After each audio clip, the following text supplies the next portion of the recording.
میں ہم مر بھی رہے تھے اور پھر ظالم بھی تھے، اور ہم کٹ رہے وجہ سے رو رہا ہوں کہ ہر ساتھ میں روح ہزار ہزار کر رہا تھا۔ یہ جو آپ کے جذبے ہیں، خدا کی قسم کفر کو سب سے بڑا جو ڈر تھا وہ انہی جذبوں سے تھا۔ جس طرح بچے نے فرمایا نا، وہ ایک شعر میں علامہ اقبال کے کہ سبب کچھ اور ہے تو جس کو خود سمجھتا ہے، زوال بندہ مومن کبھی زری سے نہیں۔ اگر جہاں میں میرا جوہر آشکار ہوا، قلندری سے ہوا ہے تونگری سے نہیں۔ اگر جواں ہو میرے قوم کی جسور و غیور، تو قلندری میری کچھ کم سکندری سے نہیں۔ علامہ اقبال نے پہلے فرمایا تھا کہ ہم نے اگر پوری دنیا پر حکومت کی اور اسلام کا جھنڈا لہرایا، وہ اسباب سے نہیں لہرایا، وہ ہمارے پاس مال و متاع نہیں تھے، وہ صرف اور صرف میرے کریم آقا کی عشق و وفا کی قوت تھی۔ امیر المجاہدین نے وہ قوت پھر سے اس امت میں بیدار کر دی ہے کہ یہ موت کے آنکھوں میں آنکھ ڈال کر اب بات کرتے ہیں۔ یہ زمانے کے مصائب اور تکالیف سے اب ڈرنے والے بالکل بھی نہیں ہے، کوئی تسنع نہیں ہے، کوئی ریاکاری نہیں ہے۔ ہر بندہ خدا کی قسم دلیر بن چکا ہے، ہر بندہ اب ایسا بن چکا ہے کہ وہ پورے کفر سے اکیلے تنہا بھی ٹکرانے کے لیے تیار ہے۔ یہ کون سا جذبہ، کفار تو اس سے ڈرتے تھے کہ یہ کون سا جذبہ ہے، 60 بندے نکلتے ہیں اور 60,000 کو شکست دے جاتے ہیں۔ آپ فتوح شام اٹھائیے کہ جب 60 بندے 60,000 کے مقابلے میں آتے ہیں تو رومیوں نے اپنا الچی بھیجا اور کہا ان سے کہو ہم نے مذاکرات نہیں کرنے۔ تب حضرت خالد بن ولید نے کہا ہم بھی مذاکرات کے لیے نہیں، آپ کی خون پینے کے لیے آئے۔ اچھا 60 بندوں کے ساتھ واللہ تصور ہی نہیں ہے 60 بندے 60,000 کا مقابلہ کیسے کرے، مگر پھر چشم فلک نے وہ نظارہ دیکھا کہ جب 60 بندے نکلے اور ادھر سے آیا ہم نے مذاکرات نہیں کرنے، تو ایک نحیف اور کمزور جسم کا مالک حضرت زرار بن ازور نکل آئے۔ انہوں نے کہا میں نے اپنے امیر کو کہا کہ میں پورے لشکر کے لیے اکیلے ہی کافی۔ کافر ہے تو شمشیر بھی کرتا ہے بھروسہ، مومن ہے تو بے تیغ بھی لڑتا ہے سپاہی۔ یہ غازی یہ تیرے پر اسرار بندے جنہیں تو نے بخشا ہے ذوق خدائی، اور دنیم ان کے ٹھوکر سے سہرا و دریا، سمٹ کر پہاڑ ان کے ہیبت سے رائی، اور دو عالم سے بیگانہ کرتی ہے دل کو عجب چیز ہے لذت آشنائی۔ اور شہادت ہے مطلوب و مقصود مومن، نہ مال غنیمت نہ کشور کشائی۔ یہی تو وہ ڈرتے تھے کہ بھتیجا دیکھ کر جب چچا پھر سے قربانی کے لیے میدان میں آ جائے، انہوں نے کہا ان کو شکست دینا ممکن نہیں ہے۔ کیسے ممکن ہوگا؟ ایک بیٹا دے کر 5 اور آگے کر لے کہ یہ بھی حضور کے ناموس پر قربان، کیسے ممکن ہوگا؟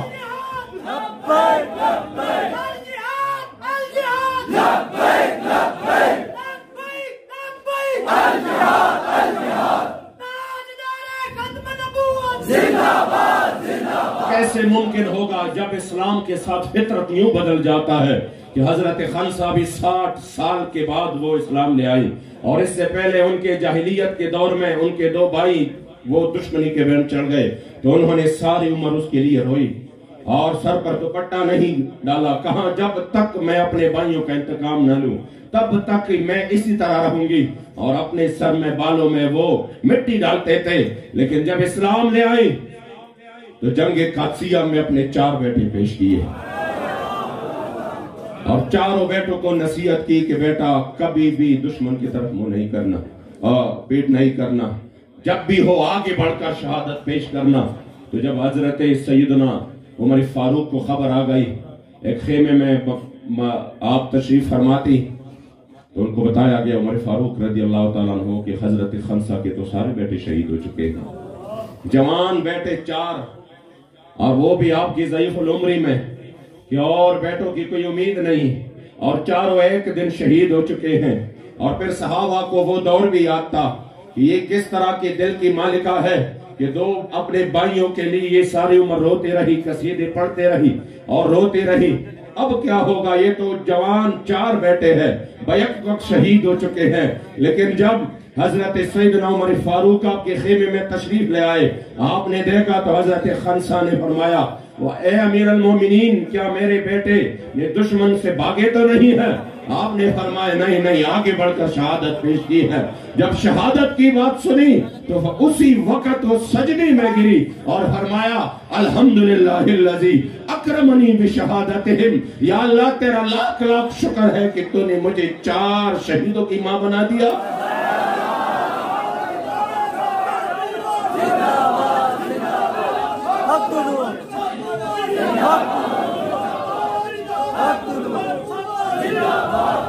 حضور امیر المجاہدین نے بخدا قوم کو پھر سے وہی جذبہ دیا،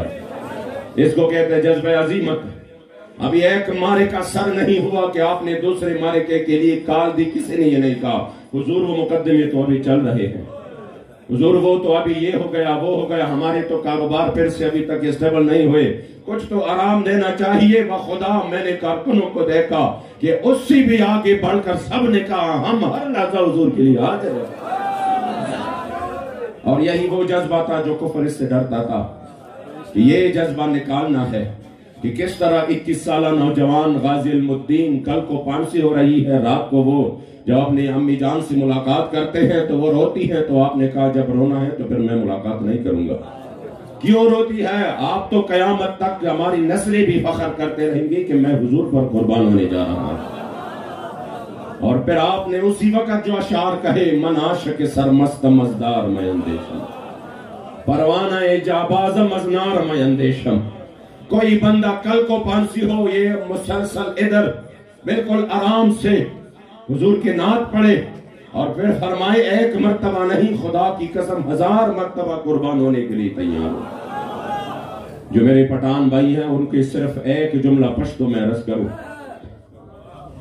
کہ جب 1953 میں میرے جد امجد پر پانسی کی سزا ہوئی، اس کا نام تھا محمد امین بابا جی، میں جس کا پوتا ہوں۔ الحمدللہ ہمیں اپنے تاریخ پر فخر ہے۔ خیبر پختونخوا سے میرے دادا جان وہ واحد شخصیت تھی جو 1953 کے اس تحریک میں بڑھ چڑھ کر اپنے حصہ لیا۔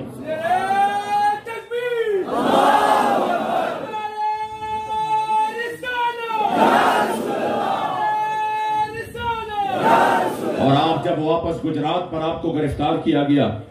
وہ منظر اب بھی میرے پاس روزنامہ زمیندار جو اسی وقت کا اخبار تھا، 1953 22 فروری روزنامہ زمیندار کا وہ خبر میرے پاس اب بھی موجود ہے۔ جب میرے جد امجد وہاں پر گئے تو اکثر قائدین گرفتار ہو گئے تھے، جلسہ تتر بتر تھا۔ ظفر اللہ قادیانی نے اعلان کیا تھا اگر کسی نے اس جلسہ کو کامیاب بنایا ہم اس کو پانسی دیں گے۔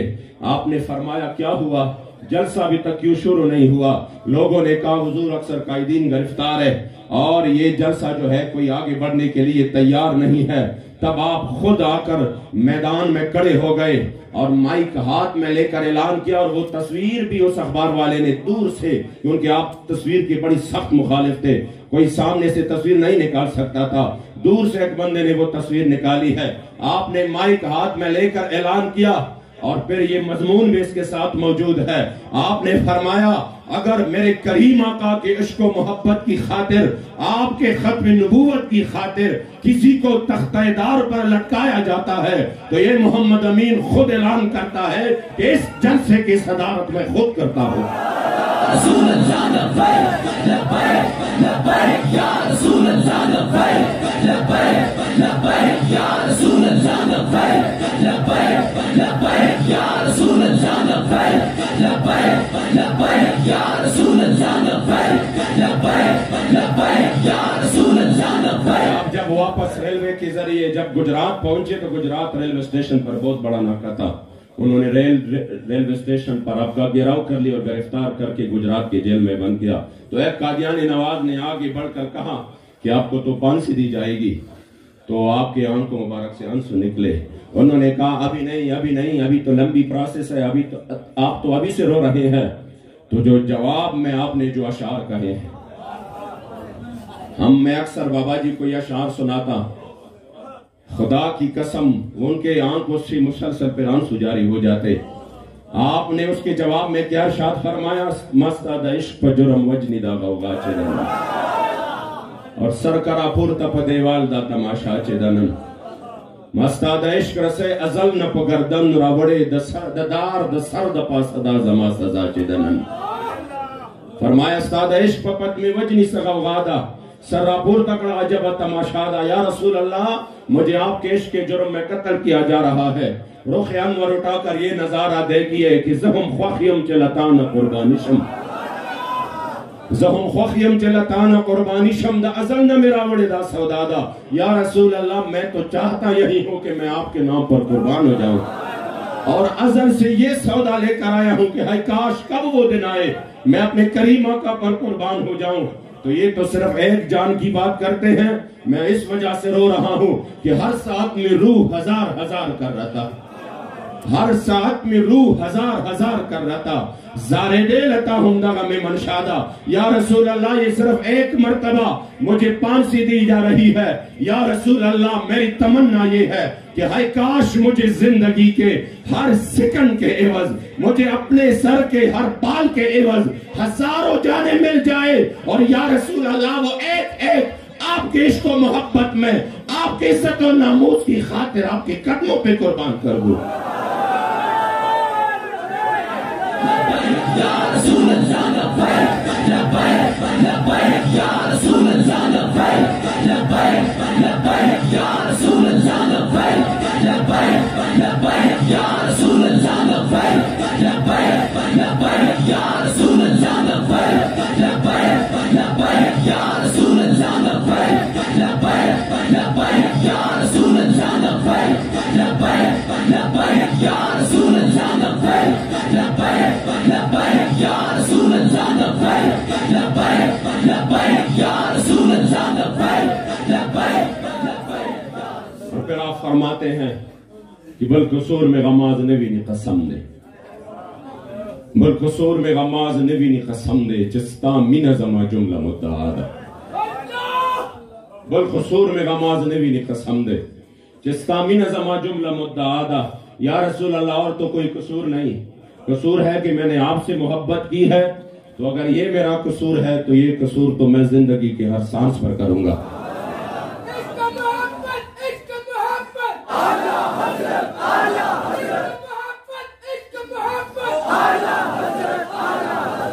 اس لیے جرم تو یہ ہے ہی نہیں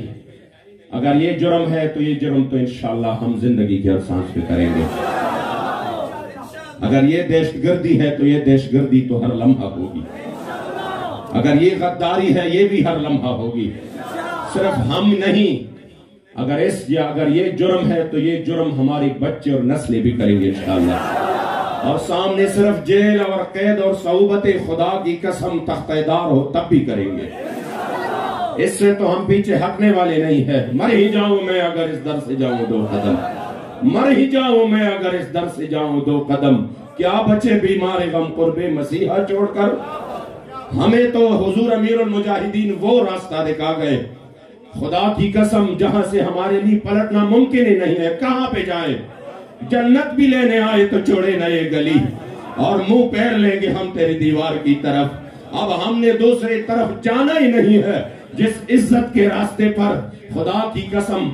یہ تو وہ لوگ ہیں جو سمجھتے نہیں ہیں حضور امیر المجاہدین جب بھی پاکستان کی بات کرتے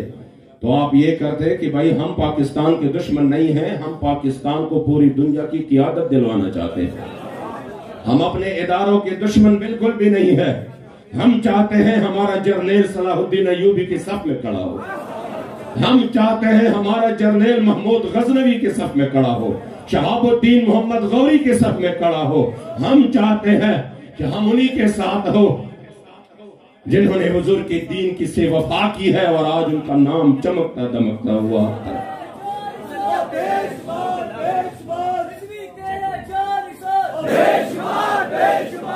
اس لیے آپ وہ قائد عظیمت تھے کہ آپ نے اس امت کو بعض مرتبہ لوگ کہتے ہیں نا ہمیں ان کی مشن سے تو کوئی اختلاف نہیں ہے لیکن طریقہ کار سے اختلاف ہے آپ سنتے ہیں نا میں نے کہا بطور مسلمان اس مشن سے اختلاف کر سکتا ہے حضور کی ختم نبوت کی حفاظت کی مشن ہو لیکن بخدا خدا کی قسم ہمیں تو حضور امیر المجاہدین کے طریقہ کار سے پیار ہے ہمیں تو وہ طریقہ کار جو آپ نے، جہاں پر آپ نے سنیت کو صرف، واللہ مجھے شرم آتی ہے اگر میں وہ باتیں کر جاؤں جو ہم جس چیز کو ہم سنیت کی خدمت سمجھ رہے تھے، میں نہیں کر پاؤں گا یہاں پہ. کیوں کہوں؟ خدا کی قسم وہ آپ ہی تھے. یا تو ہم نے وہ تاریخ جس طرح وہ ہم پڑھتے تھے، پھر ہم نے تو نہیں دیکھا، ان بزرگوں نے دیکھا اس طرح حضرت امام اہل سنت شاہ احمد نورانی ایسے کرتے تھے، عبدالستار خان نیازی، لیکن اس کے بعد ہمارے پاس کچھ بھی نہیں تھا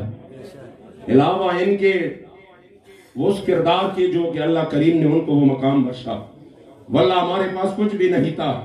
آج میں بتاؤں، کیونکہ میں بھی کیسے ہوں، خیبر پختونخوا سے ہوں، میرے پٹھان بھائی یہاں پہ کثیر تعداد میں موجود ہے، ان کو پتا ہے آج حضور امیر المجاہدین اس قائد عظیمت کی برکت سے خدا کی قسم ہم آنکھیں اٹھا کر خیبر پختونخوا میں چل رہے ہیں.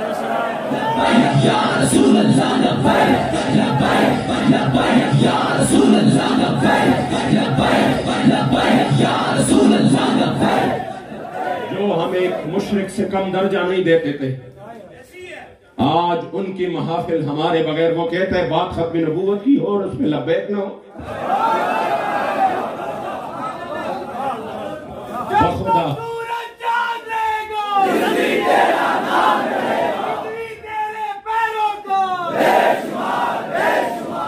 بات ختم نبوت کی ہو،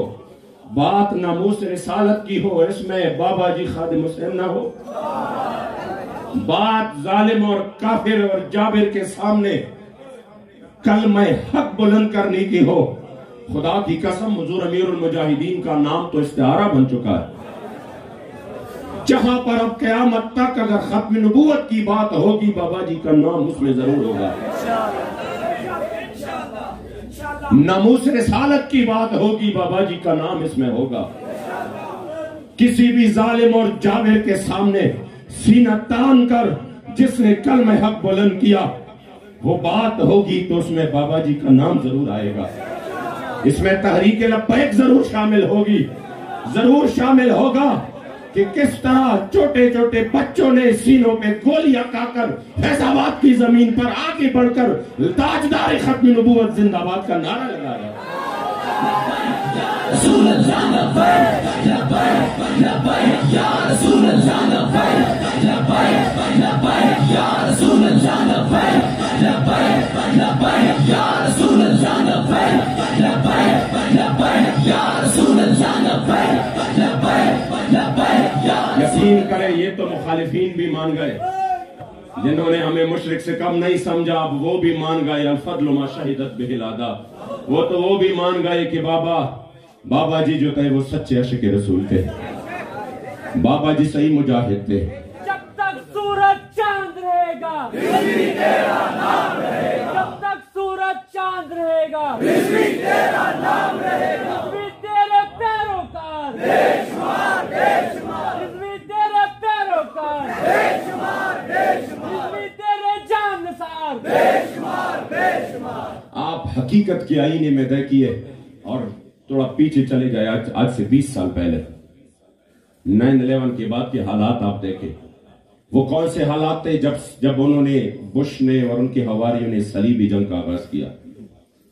یہ وہی حالات تھے جب پورے یہ صرف امارت اسلامی افغانستان کے خلاف پوری کفر ایک کڑی ہو گئی. ایک دوسرے کو بلایا حضور کی حدیث کے مطابق اور انہوں نے ادھر ہی وہ اسلحہ استعمال کیا جس کا وہ ادھر پہلے سے یعنی وہ تجربہ کرنا چاہتے تھے. انہوں نے وہ اسلحہ استعمال کیا اور ہمارے مسلمانوں کو آگ اور خون میں تڑپایا اور پھر ان کو کنٹینر میں بند کر کے نیچے سے آگ لگا دیا گیا اور پھر ان کو گوانتانامو بے کی جیل. وہ تو پوری دنیا نے ظلم کی داستان سنی کہ کس طرح ہمارے مسلمان بھائیوں کو ننگا کر کے ان پر کتے چھوڑے جاتے تھے،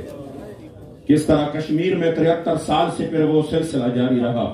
ماؤں بہنوں کی عزتیں لوٹی گئی، اور پھر کس طرح عراق میں 10 لاکھ معصوم بچوں کو شہید کیا گیا، کس طرح شام میں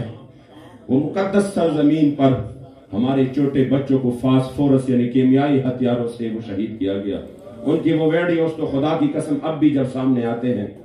جب وہ اس کیمیائی ہتھیاروں کا ہی تھا کہ جب یہ ناک اور یہ کانوں کے ذریعے وہ گیس اندر داخل ہو جاتا ہے تو یہ نظام تنفس کو جام کرتا ہے. آپ کسی کا یہاں پر کچھ دیر کے لیے ہاتھ لگائیں, بند کر دیں اس کی منہ اور یہ ناک, پھر وہ دیکھو کس طرح تڑپتا ہے. تڑپ تڑپ کر ہمارے بچوں نے اس طرح جان دی. وہ ویڈیوز موجود ہے, مگر خدا کی قسم اس وقت کی آپ بے حسی کو دیکھیے. میں آپ کو بالکل حقیقت کا معائنہ دکھا رہا ہوں جو خود ہمارے آنکھوں کے سامنے یہ سب کچھ ہوا. زیادہ شاید پچھلی تاریخ ہمیں نہیں پتا ہو, وہ تو ان بزرگوں کو پتا ہوگا. جو میرے سامنے ہوا اسی وقت میں طالب العلم تھا, بالکل ادھر تقریباً ہمارے ساتھ تھا. وہ 40 منٹ کا سفر تھا تو ہم کو, تو وہ سارے لوگ پہلے ادھر آ جاتے تھے انٹرویوز کے لیے, یہ وہ ادھر ادھر چلتے تھے. یقین کرے اسی وقت جب مسلمان ہر طرف سے کٹ مر رہا تھا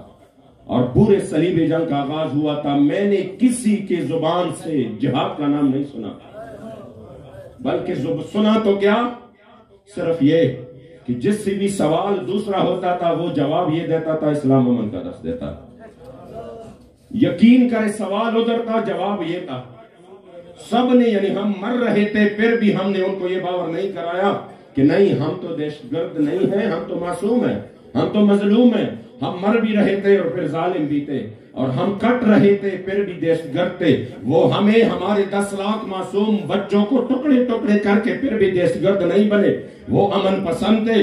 ہم پھر بھی دہشت گرد بنے رہے. اسی وقت جب بے حسی کا یہ عالم ہوا اور پھر ظلم بالائے ظلم کہ پھر انہوں نے کچھ اصحاب جب اور کب اور دستار کو خرید کر ان کے لیے انڈیا میں, ان کے لیے امریکہ میں صوفی کانفرنس سے رکھی اور ان کے میزبانی ان لوگوں نے کی. یہ تاریخ کا حصہ ہے. اور پھر یہ لوگ جا کر ادھر ان کے میزبانی ان لوگوں نے کی. خدا کی قسم جس صوفی کانفرنس کی میزبانی ٹرمپ کرے, مودی کرے, وہ صوفیزم نہیں ہو سکتا, وہ اسلام نہیں ہو سکتا, کبھی نہیں ہو سکتا. وہ اسلام کی خدمت ہی نہیں ہے. ان کو بتایا گیا اب تم نے مریدوں کو جکڑنا ہے اور ان کے سامنے خطیب لا کر اس کو صرف اور صرف نسبت کی فضائل بیان کرنے ہیں. ان کو کہنا یہاں نسبت رکھو باقی کوئی کام نہ رکھو. ان کو کہنا میرے حضرت صاحب کا ان سیاسی مسائل سے جو نظام مصطفیٰ کا مسئلہ ہے ان سے کوئی کام ہی نہیں ہے. بس آپ یہاں پر آپ کیا رکھے, نسبت رکھے, باقی وہ جانے اور آپ کی مغفرت جانے, وہ بھی جائیں گے, آپ بھی ساتھ لے کر جائیں گے. جب ماحول سارا یہ بنا, دین کے اسلام کے نام پر ایک عجیب مذاق بن گیا اور ہمارے مائیں وہ فریاد کرتے رہی کہ کوئی تو ہو جو ہماری فریاد کو سنے. یقین کرے جب اسی عالم میں اور پھر پرویز مشرف نے جو اسلام کے خلاف عالم بغاوت بلند کر کے پے در پے حملے کیے, اسی وقت جب یہ عالم رہا مایوسی چاہیے رہی, اسی وقت کیا ہوا, لاہور کے مسجد رحمت للعالمین سے ایک مرد کلندر اٹھا اور انہوں نے جواب دیا کہ نہیں اسلام کا یہ روح جو آپ لوگوں کے سامنے پیش کر رہے ہیں, ہاں امن کا درس دیتا ہے, لیکن یہاں کلمۃ حق ارید بہا الباطل کا مسئلہ ہے. کلمہ تو حق ہے لیکن آپ باطل مراد لے رہے ہیں. جب مسلمانوں کی عزت آبرو محفوظ ہو, جب بلال کعبے کی چھت کے اوپر ہو, پھر امن کا درس دیتا ہے. لیکن جب کشمیر کی ماؤں بہنوں کی عزتیں لٹ رہی ہو, جب برما میں ہمارے بچیوں کے کباب بن رہے ہو, اور جب افغانستان میں آگ اور خون کا سلسلہ جاری ہو, تب آپ نے گرجدار آواز میں کہا کہ اسلام امن کا نہیں بلکہ میدان میں نکل کر غیرت کا درس دیتا ہے. یا رسول اللہ